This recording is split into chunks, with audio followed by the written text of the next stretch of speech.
Salve os irmãos, com a paz do Senhor Jesus. Estamos dando continuidade ao estudo O Deus de toda a provisão.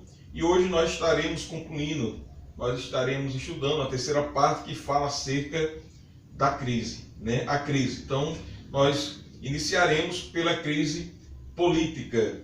Israel enfrentou uma terrível crise política depois da morte de Salomão.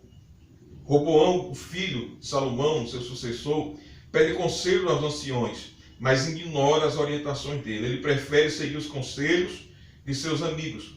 Roboão buscou fazer aquilo que era melhor para si e não para o seu povo. Os resultados foram os piores possíveis. A nação foi dividida, afastando o povo de Deus. Essa divisão perdurou por muito tempo, trazendo dor e sofrimento para todos. Quando os homens insensatos assumem o poder, toda a nação sofre as consequências. Então, após Salomão, seu filho, foi seu sucessor, após a morte de seu pai, o Roboão, e ele governava de uma forma que ele não seguia as orientações dos anciões, mas ele buscava as orientações de seus amigos e aquilo que era do seu próprio interesse. E isso resultou em muitos problemas, uma consequência terrível, onde as pessoas se afastaram de Deus. Houve muito sofrimento sobre as pessoas ali no seu governo, porque aquele homem ele governava para si, não para o povo. Um exemplo da crise do nosso país, da crise política no Brasil e em muitos países. O Brasil tem enfrentado uma crise política sem precedentes há anos. Nosso país tem sido destaque nos principais jornais do mundo. A cada dia surge um novo escândalo. Estamos vivendo um momento muito delicado. A corrupção tem se alastrado como um câncer, atingindo todos os poderes. Como Igreja do Senhor, temos que orar em favor da nossa nação e lutar contra toda forma de corrupção, pois temos um Deus que é santo e que abomina tal condição. Com as eleições aproximando, temos que orar pedindo sabedoria e discernimento para elegermos nossos representantes. Pois quando escolhemos de forma errada uma pessoa para nos representar, tanto no executivo quanto no legislativo, a injustiça se alastra e muitos problemas surgem, como os que ocorreram em Israel. Quando nós falamos aqui de Roboão, você pode ver lá em 1 Reis, capítulo 12, e versículo 10. Então, o Brasil tem enfrentado uma grande crise política. Como nós vemos aqui alguns exemplos, como foi o exemplo de Roboão, que governava para o seu próprio interesse. Nós vemos isso tem acontecido no nosso país, na política do nosso país, onde a corrupção tem se alastrado. Nós temos presenciado, visto através das mídias, através da TV, muitos escândalos. E a cada dia tem acontecido mais e mais. E o nosso país tem sofrido, as pessoas, os cidadãos, têm sofrido a saúde, a educação, muitas áreas da nossa sociedade, principalmente os mais necessitados, têm sofrido com relação à corrupção. O dinheiro, as verbas que eram para o nosso povo tem sido desviado e tem ficado nas mãos de corruptos. Então, nós podemos ver aqui o que a Bíblia nos fala acerca disso, em Deuteronômio, capítulo de número 16, no versículo 18, Deuteronômio 16, 18, que fala dos deveres dos juízes, que diz assim: juízes e oficiais, porás em todas as tuas portas, que o Senhor teu Deus te dê entre as tribos, para que julgue o povo com juízo de justiça. Não torcerás o juízo, não farás acepção de pessoas, nem tomarás suborno, porquanto o suborno cega os olhos dos sábios e perverte a palavra do justo. A justiça somente, a justiça seguirá, para que vivas e possuas em herança a terra que te dará o Senhor teu Deus. Então Deus, ele ordena aos juízes que ele julgue as pessoas com sabedoria, com plenitude, que ele julgue com juízo e que eles não façam acepções de pessoas, como nós temos visto, não só no governo, não só na política, mas nós temos visto em muitas áreas da nossa sociedade, as pessoas que muitas vezes estão no poder, fazem acepção de pessoas, e Deus não se agrada. Isso também é um pecado, como a corrupção. E Deus, ele dá ordem aqui para que eles façam as coisas com juízos, com ordem, com disciplina, com autoridade, com temor. E o Senhor diz que eles herdarão a terra que o Senhor daria, né? Então não seria necessário que eles viessem ser subordinados, mas que eles obedecessem a Deus, porque Deus estava no controle e tem o melhor para eles e tem o melhor para todos nós.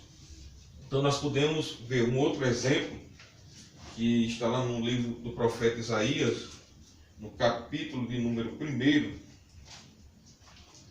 profeta Isaías, capítulo de número 1, louvado seja o nome do Senhor, versículo 23, que diz assim: os teus príncipes são rebeldes e companheiros de ladrões, cada um deles ama os subornos e corre após salários, não fazem justiça aos órfãos e não chega perante ele a causa das viúvas. Então você veja aí como acontece, né, com relação ao suborno, quando entra na política ou em qualquer outra sociedade, né? As pessoas, os órfãos, as viúvas, as pessoas necessitadas, elas ficam ali à mercê. Elas são, como no caso do nosso país, os desvios de dinheiro, de recursos que vinham para essas pessoas, chegam a outras pessoas que não têm essa necessidade, né? E isso através de roubo, através de suborno e de coisas mais. Então, a palavra do Senhor diz aqui: os príncipes são rebeldes, companheiros de ladrões, cada um deles ama o suborno, corre após salários, fazem justiça ao órfão e não chega perante eles a causa das viúvas, né? Então, nós vemos que a maioria, muitos políticos, não tem se preocupado com a causa, não tem se preocupado com a saúde, não tem se preocupado com a educação, não tem se preocupado com as crianças, não tem se preocupado com a pobreza, não tem se preocupado com as pessoas que sofrem alguma deficiência, por exemplo. E isso tem prejudicado o nosso povo. Continuando aqui o estudo, amados, a crise política, ela reflete na economia, né? A segunda parte aqui fala da crise econômica. Muitos países já enfrentam terríveis crises econômicas ao longo dos anos. Nas Escrituras Sagradas encontramos no livro de Gênesis a extraordinária crise de alimentos pela qual passou toda a terra. Gênesis 41, 55, 56 e Gênesis 41, 1 ao 8. Porém, a crise foi revelada a Faraó por intermédio de um sonho. Deus deu a José a interpretação do sonho e ele foi levado como governador do Egito. José recebeu de Deus sabedoria para administrar em tempos de crise. A crise foi tão intensa que pessoas de toda a terra se dirigiam ao Egito para comprar alimentos, como está lá em Gênesis 41, 57. Então nós vemos aqui esse maravilhoso exemplo de José, né? José, que Deus deu a ele o sonho, a qual o Egito ia passar por uma grande crise, ia passar por anos de crise, de escassez, ia passar por fartura e depois vinha a escassez, né? E ali eles se prepararam. Quando Deus dá a revelação a José, José traz essa revelação desse sonho a Faraó, e ali o Faraó coloca como um governador, e ele começa a governar de uma forma sábia, de uma forma cheia de sabedoria, de dom de Deus. E ali eles começam a reservar alimentos. Naqueles anos de muita bênção, de muita fartura, eles foram armazenando os alimentos, e quando veio a crise, eles tinham muitos alimentos, né? Então não houve fome, porque eles se prepararam para aquele momento, e pessoas de todas as nações iam até o Egito em busca de alimento. Então nós vemos quando um governo, ele governa bem, ele governa na direção de Deus, no temor do Senhor, Deus abençoa de uma forma poderosa, Deus abençoa a nação. Então nós estamos orando para esse propósito, que Deus levante homens verdadeiramente comprometidos com Ele, com o seu reino, e que não venha se corromper em o nome de Jesus. Então, queridos, no Brasil e no mundo estamos vivendo uma crise social, política e econômica. Em meio à crise, não podemos nos desesperar, nem nos entristecer. Precisamos orar e confiar num Deus de toda a provisão. Sabemos que não é fácil. O momento que nós estamos enfrentando, a crise que nós estamos enfrentando, mas devemos pedir força ao Senhor, não desanimar, mas continuarmos orando, buscando, crendo que o melhor de Deus ainda está por vir. A crise espiritual. O profeta Abacuque, que viveu e ministrou em Judá, questionou a Deus a respeito da crise que o seu povo estava enfrentando.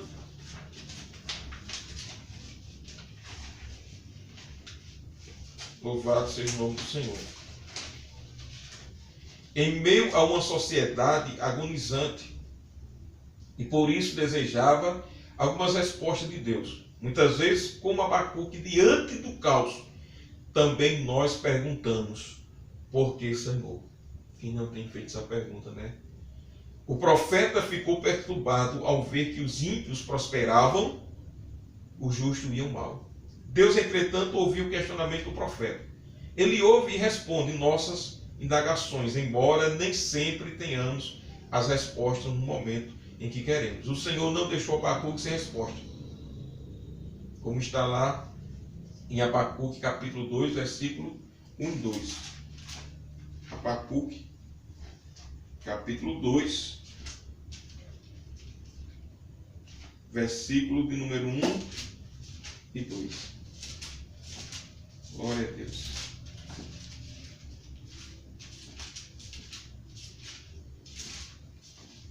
Diz a palavra do Senhor. Abacuque capítulo 2, versículo 1 e 2.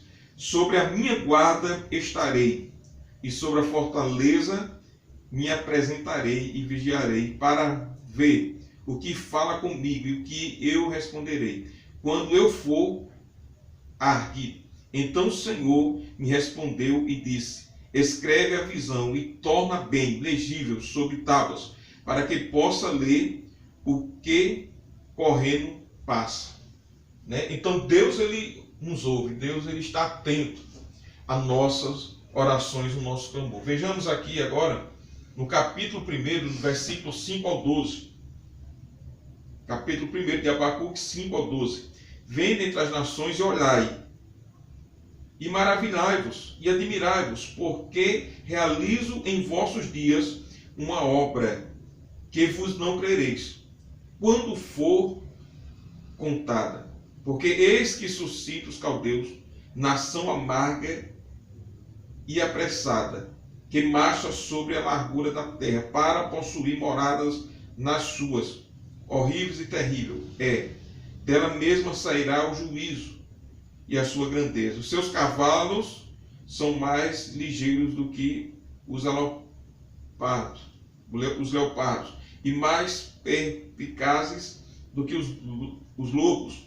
À tarde, os seus cavaleiros espalham-se por toda parte. Sim, os seus cavaleiros virão de longe, voarão como águia que se apressam à comida.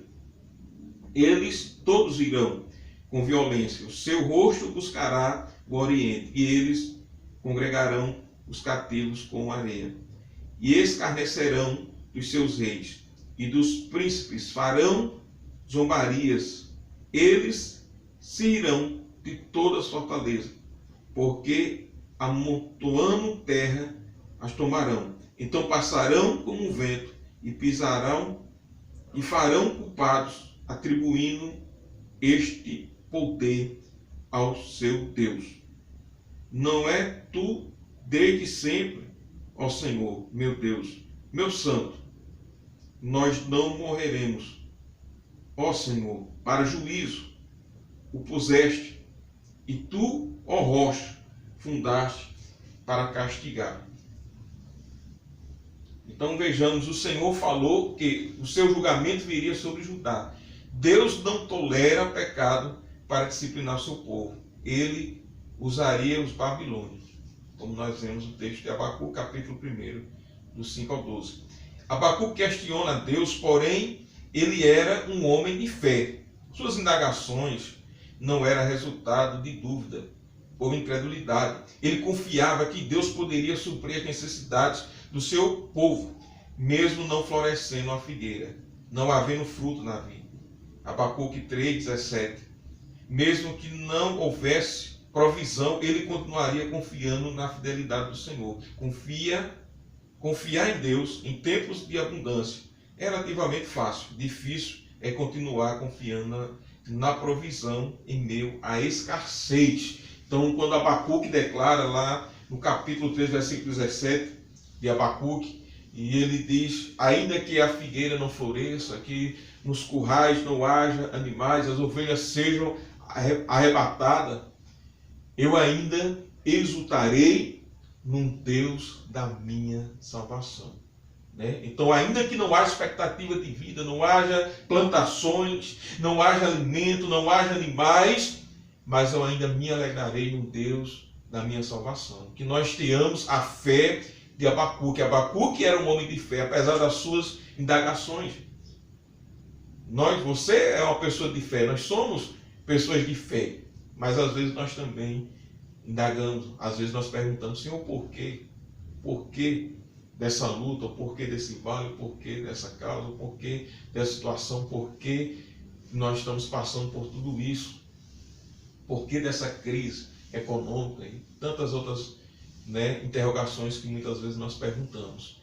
Mas nós não podemos desanimar. Ainda que a figueira não floresça, não haja alimento na vida, as ovelhas sejam arrebatadas dos currais, mas eu ainda exultarei no Deus da minha salvação. Confia no Senhor, porque o mais Ele fará na tua vida, meu irmão. O mais Ele fará no nosso país, na nossa nação. Então, a conclusão nos diz assim: o mundo pode estar em crise, mesmo o reino dos céus, mas o reino dos céus não.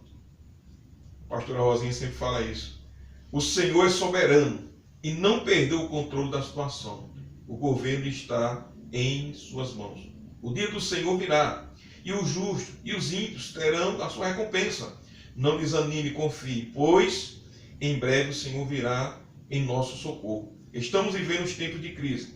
A palavra de Deus relata várias vezes que esses tempos não seriam uma novidade para a igreja de Cristo.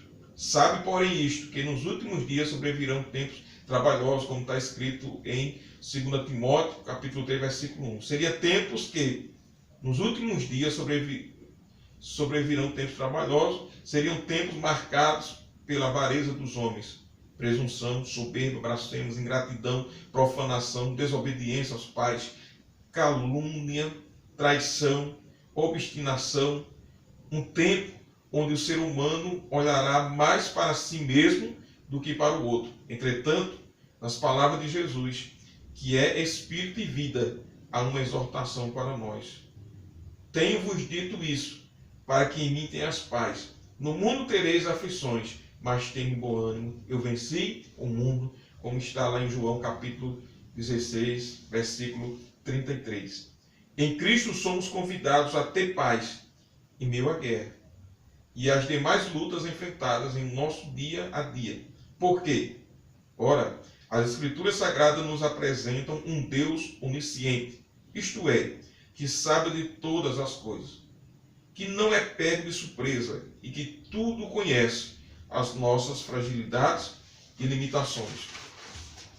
As Escrituras também nos mostram um Deus pessoal, que apesar de ser onipotente, transcendente, soberano, todo-poderoso, se aproxima do seu povo, pois eis que a mão do Senhor não está encolhida para que não possa salvar, nem o seu ouvido agravado para que não possa ouvir, como diz em Isaías 59, versículo 1. Esta lição traz uma resposta para o povo de Deus, refletir a respeito de um Deus que provê. Aqui há uma excelente oportunidade